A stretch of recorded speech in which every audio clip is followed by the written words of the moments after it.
लोकांनी तुमच्यासोबत काही वाईट केलंय का?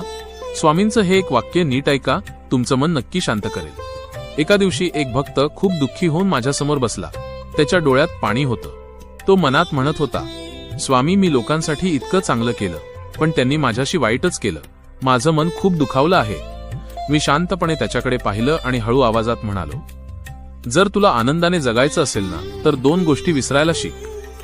पहिली गोष्ट, तू इतरांसाठी काय चांगलं केलं ते विसर, कारण जे चांगलं कर्म तू करतोस त्याचा हिशोब मी ठेवतो, लोक नाही।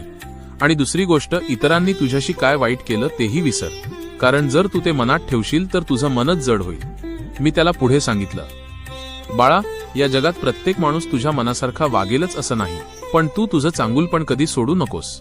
लोक काय करतात याचा विचार करत बसलास तर तुझं आयुष्य दुःखात जाईल, पण जर तू सगळं माझ्यावर सोडलंस तर तुझं मन हलकं होईल।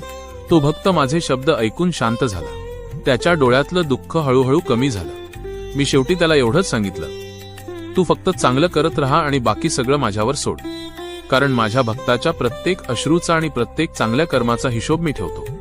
आणि ते ऐकून तो भक्त मनात म्हणाला, स्वामी